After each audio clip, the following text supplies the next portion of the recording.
UPSC 2020 में एक अच्छा निबंध आया था, पितृसत्ता की व्यवस्था नज़र में बहुत कम आने के बावजूद विषमता की सबसे प्रभावी संरचना है। तो सबसे पहले इसकी फॉर्मेटिंग पे भी हम ध्यान देंगे और दूसरी तरफ किस तरीके से निबंध को लिखा गया है उस पर भी ध्यान देंगे। तो निबंध की स्टार्ट कहाँ से किया गया है? कोट से की गई है। तो थोड़ा थोड़ा देख लेते हैं इसमें पहले किन चीज़ों को लिखना है। तो पितृसत्तात्मक व्यवस्था कम नजर आने के बावजूद भी विषमता का सबसे प्रभावी संरचना है। तो सबसे पहले बताएंगे पितृसत्तात्मक व्यवस्था है क्या। इसके बाद है पितृसत्तात्मक व्यवस्था के रूप कौन कौन से हैं। इसके बाद बताएंगे कैसे पितृसत्तात्मक व्यवस्था कम नजर आती है। ठीक है, तो इसको थोड़ा सा, इस वाले हिस्से को थोड़ा सा बड़ा करके लिखेंगे कि पितृसत्तात्मक व्यवस्था। आज के समय में हमें ऐसा लग रहा है कि पितृसत्तात्मक व्यवस्था कम हो गई है, लेकिन आज भी इसकी इंटेंसिटी पहले की जितनी है या फिर उससे ज़्यादा है। तो इसको दिखाएंगे। फिर इसके बाद हम आएंगे कैसे विषमता की निर्धारक है।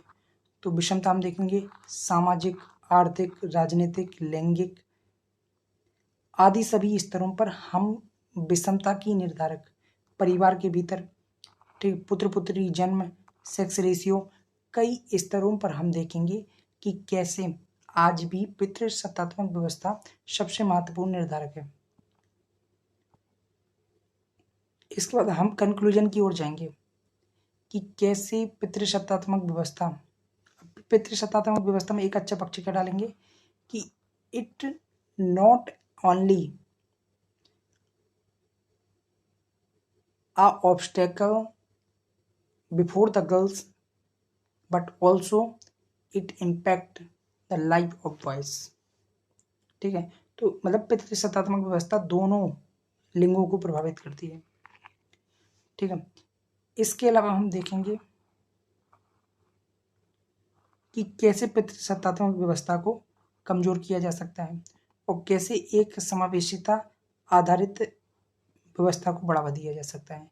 तो इस पे भी हम कम से कम 10% लिखेंगे कि पितृसत्तात्मक व्यवस्था को हम कैसे कमजोर कर सकते हैं और कैसे एक इंक्लूसिव सोसाइटी बना सकते हैं।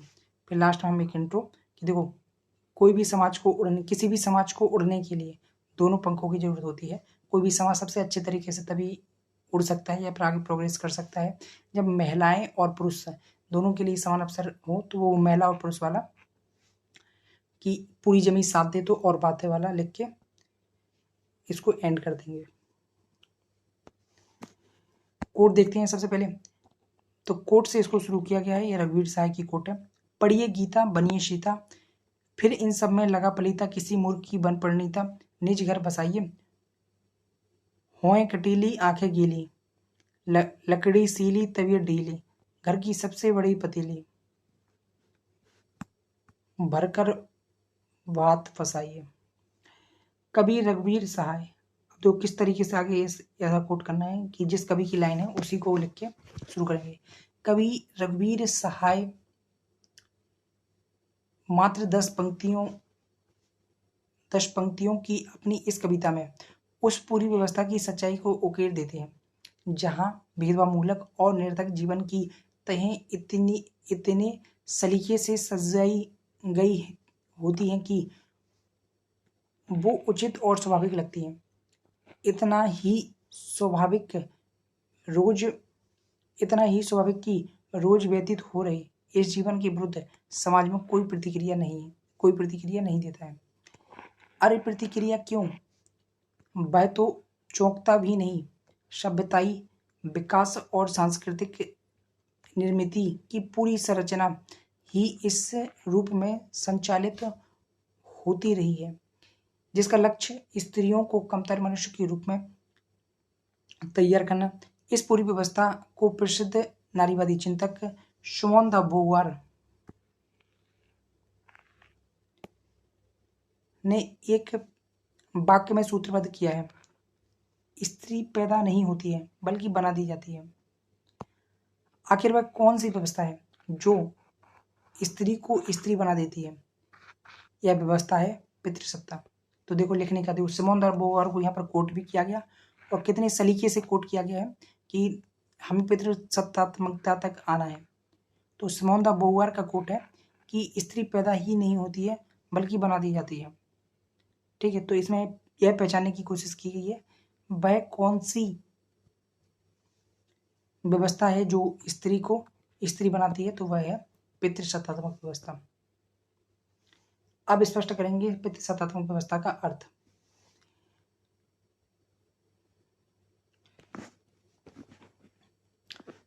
पितृसत्ता का सामान्य अर्थ एक पुरुष प्रधान सामाजिक व्यवस्था से है, अर्थात सामाजिक हैसियत का ऐसा पदानुक्रम जहां पुरुष शीर्ष पर है और महिलाएं तल पर। यहाँ इस बात को और स्पष्ट कह देने की आवश्यकता है कि भेदभाव की यह लैंगिक प्रक्रिया नहीं है बल्कि यह विशुद्ध सांस्कृतिक परिघटना है। कि यह केवल लैंगिक भेदभाव की घटना नहीं बल्कि विशुद्ध सांस्कृतिक परिघटना है। लैंगिक आधारित जैविकीय अंतर तो प्राकृतिक है, किंतु इस आधार पर दो अलग अलग सामाजिक संसार बना देना एक मानवीय कृत्य है। इस अलग और भेदभावपूर्ण संसार की रचना ही पितृसत्ता के मूल में है। पितृसत्ता विचारों के रूप में गढ़ी जाती है और व्यवहार के माध्यम से मूर्त होती है। तो पितृसत्ता विचारों के माध्यम से गढ़ी जाती है और व्यवहार के माध्यम से मूर्त होती है। विचार के रूप में पितृसत्ता के बीज धार्मिक ग्रंथों से लेकर राजनीतिक सिद्धांतों तक देखे जा सकते हैं। प्लेटो, अरस्तु, डेकार्ट जैसे विचारकों ने स्त्री को परिवार, प्रजनन, मातृत्व के साथ जोड़कर उसके अस्तित्व को पराश्रित बना दिया है। प्लेटो, अरस्तु जैसे और डेकार्ट जैसे विचारकों ने स्त्री को केवल कहां से जोड़ दिया है? स्त्री को परिवार, प्रजनन और मातृत्व के साथ जोड़कर उसके अस्तित्व को पराश्रित और संकुचित कर दिया है। जर्मन दार्शनिक हीगल ने तो स्त्री पुरुष को दो अलग दुनिया, और हीगल ने क्या किया? जर्मन दार्शनिक हीगल ने तो, अब इसमें दो सब चीजों को कोट करेंगे कि प्लेटो, अरस्तु, डेकार्ट और यहाँ पर जर्मन दार्शनिक हीगल ने तो स्त्री पुरुष की दो अलग दुनिया का निर्माण कर डाला है, जिसमें महिलाओं के लिए प्राइवेट स्फीयर तथा पुरुषों के लिए पब्लिक स्फीयर निश्चित किया है। तो महिलाओं के लिए प्राइवेट स्फीयर और पुरुषों के लिए पब्लिक स्फीयर निर्धारित किया है।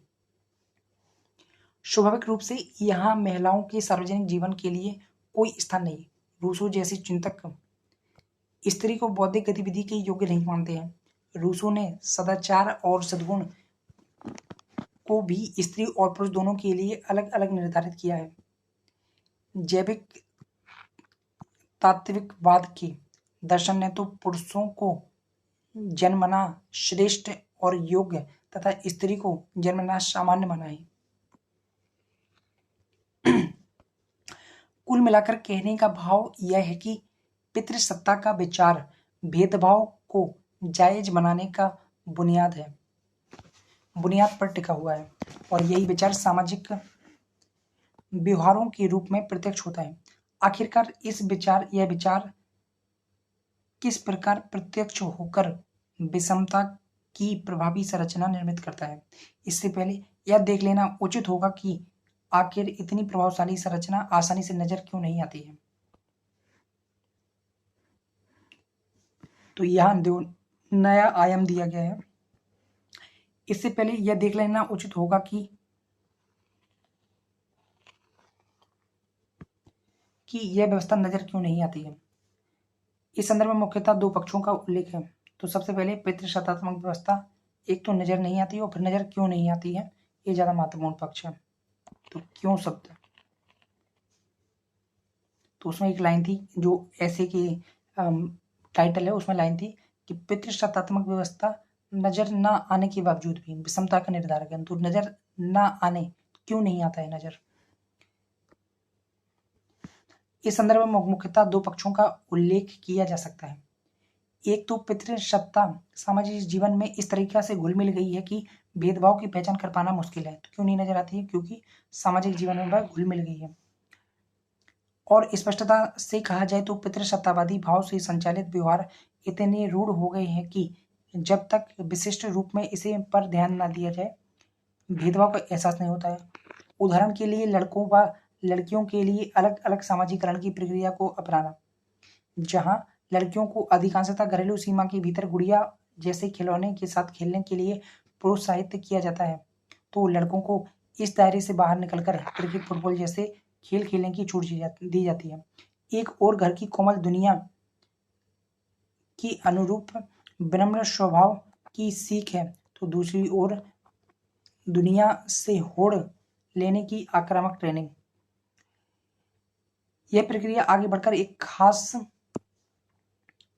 ढंग से जीवन बरतने की ओर बढ़ती है, जहां लड़कियों से पारिवारिक मूल्यों के अनुकूल व्यवहार करने, विनम्र और लज्जाशील होने, घरेलू आवश्यकताओं को प्राथमिकता देने और सबसे बढ़कर पवित्रता कायम रखने की न केवल अपेक्षा की जाती है बल्कि उन्हें इसके लिए तैयार किया जाता है। लड़कों को उन बंदिशों से विस्तृत छूट दी जाती है। इस प्रकार लड़कियों के जीवन को इस प्रकार तराशा जाता है कि वे पितृसत्तावादी संस्कृति के अनुकूल हों।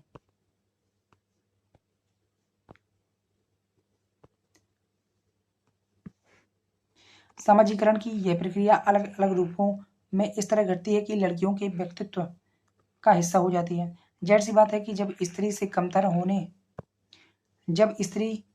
के कमतर होने की बात को लड़कियों के व्यक्तित्व का हिस्सा बना दिया जाता है और इस असंगति को सामाजिक आदर्श के रूप में स्थापित कर दिया जाता है, तो विषमता की पहचान कठिन होगी। यही अब पितृसत्ता के कम नजर आने के दूसरे पक्षों को देखें तो वह दरअसल पहले बिंदु का ही विस्तार है। दरअसल मानव जीवन के इर्द गिर्द संस्कृति का ताना बाना इतनी कठोरता से बना गया है कि उसका प्रतिकार आसान नहीं होता है। सबसे बढ़कर संस्कृति के तत्व सीधे सीधे विरोध के रूप में नहीं आते हैं, बल्कि यह कहना चाहिए कि मानव जीवन को एक आदर्श ढांचे में ढालने के रूप में आते हैं। इसलिए इसे सहज ही अपना लिया जाता है। चूंकि स्त्री बना दी जाती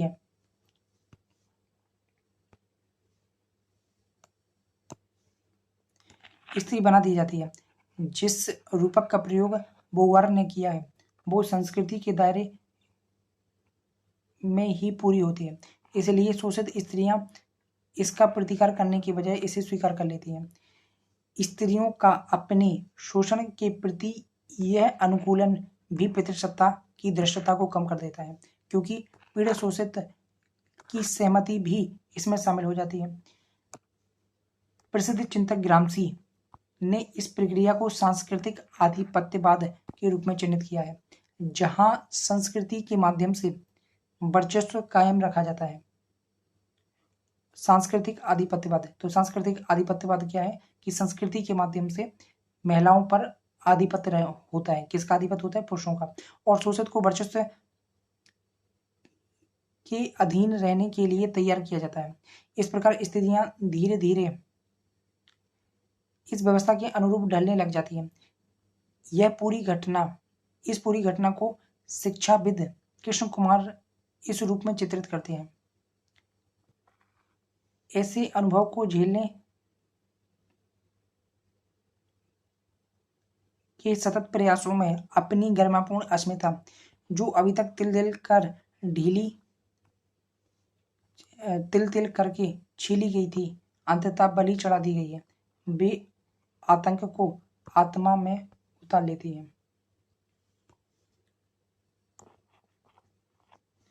अगर इस पहलू पर विचार करें कि पितृसत्ता से निर्देशित विषमता किन रूपों में दृश्य होती है, तो यह कहा जा सकता है कि इसकी व्याप्ति जीवन के सभी अंगों में है। परिवार के स्तर पर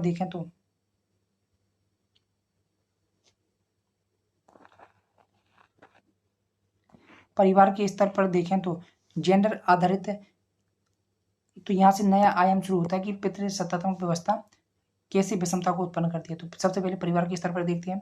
परिवार के स्तर पर देखें तो जेंडर आधारित यह भेदभाव जन्म के पूर्व से ही शुरू हो जाता है। पुत्र की चाहत रखने वाले परिवार गर्भ में भ्रूण जांच से तक नहीं चूकते हैं। पारिवारिक स्नेह से लेकर पोषण तक और शिक्षा से लेकर संपत्ति के बंटवारे तक भेदभाव की पूरी प्रक्रिया यही कहानी है। इसके अलावा सामाजिक मूल्यों की जकड़न स्त्रियों के घरेलू दायित्वों के निर्वहन तक सीमित रखने का भरपूर कोशिश करती है। इस प्रकार आर्थिक क्षेत्र में देखें तो अब इसके बाद आते हैं आर्थिक क्षेत्र में, सामाजिक मूल्यों में भी देख सकते हैं। आर्थिक क्षेत्र में देखें तो महिलाओं की भागीदारी अत्यंत सीमित दिखती है। दिलचस्प बात यह है कि जिस कौशल में महिलाओं को घरेलू दायरों में निपुण माना जाता है, व्यावसायिक रूप से वहाँ भी उनका प्रतिनिधित्व गौण है। जैसे कि खाना बनाना, तो घर पे खानाएं अधिकांशतः महिलाएं बनाती हैं, लेकिन बाहर रेस्टोरेंट, मास्टर शेफ आदि भूमिकाओं में महिलाओं की उपस्थिति सीमित ही है। इसे माँ के हाथ से बने खाने के रूपक के माध्यम से समझा जा सकता है। निजी दायरे में यह बात न जाने कितनी बार कही जाती है। तो माँ के दायरे से खाना बनाने का रूपक भी प्रचलित है, लेकिन निजी दायरे में इसकी मतलब घर के भीतर इसकी चर्चा भले ही होती हो, निजी दायरे में यह बात न जाने कितनी बार कही जाती है कि जो स्वाद माँ के हाथ से बने खाने में है वह कहीं नहीं।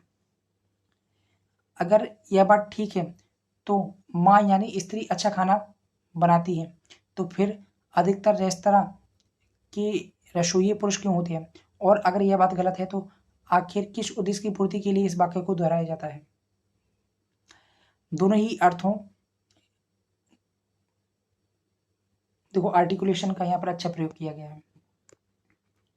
मतलब उन्हीं बात को इस तरीके से आर्टिकुलेशन, शब्दों से खेलना, वाक्यों से खेलना, तो इसका प्रयोग यहाँ पर हुआ है।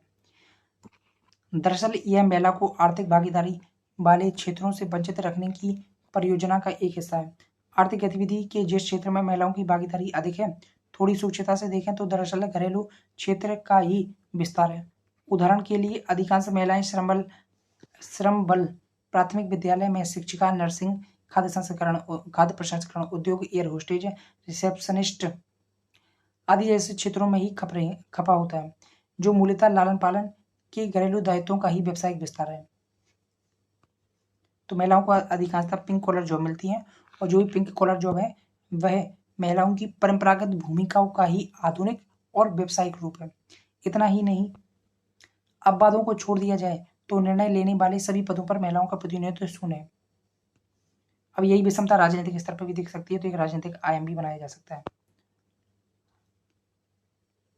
वस्तुतः विषमता की यह स्थिति संस्कृति से लेकर बाजार तक दोहरे रूप में व्याप्त है। संस्कृति स्त्रियों की भूमिका ज्यादातर इस मामले में निर्धारित करती है कि तो संस्कृति बाजार सभी के माध्यम से वे अपनी उपस्थिति से पुरुषों को पूर्णता प्रदान करें। तो संस्कृति महिलाओं की वह भूमिका निर्धारित करती है जहां पर वे पुरुषों की सहयोगी के रूप में होती हैं और अपनी उपस्थिति से पुरुषों को पूर्णता प्रदान करें। इस प्रकार स्त्रियों का अपना कोई स्वतंत्र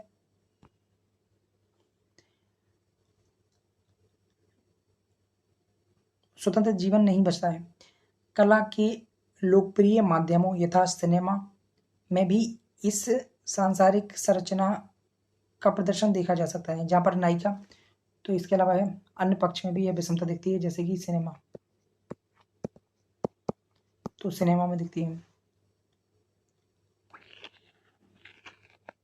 जहां नायिका का पात्र केंद्रीय नहीं होता है, उसका सारा महत्व नायक पात्र को मौजूदी देना होता है। दूसरी तरफ बाजार सामाजिक रूढ़ियों को तोड़ने का दावा तो करता है, लेकिन इसकी आड़ में महिला का वस्तुकरण कर बैठता है। इसके अलावा सामाजिक निषेधों के प्रतिकार के नाम पर उन सभी बुराइयों को अपनाने के लिए प्रेरित करता है जहां अंततः स्त्रियों के खिलाफ ही जाती है, जो अंततः स्त्रियों के खिलाफ ही जाती है। इन प्रसंगों और उदाहरणों की एक अंतहीन श्रृंखला है। रात की बात यह है कि धीरे धीरे ही सही सामाजिक विषमता को पहचानने लगा है। एक बार जब मर्ज की पहचान होने लगती है तो इसका समाधान भी हो जाता है। ऐसी आशा रखना उचित ही है। अंत में कवि रघुवीर सहाय को याद करना होगा। बच्चा लिए गोद में, चलती बस में, चढ़ती स्त्री, और मुझ में कुछ दूर घिसटता जाता हूँ।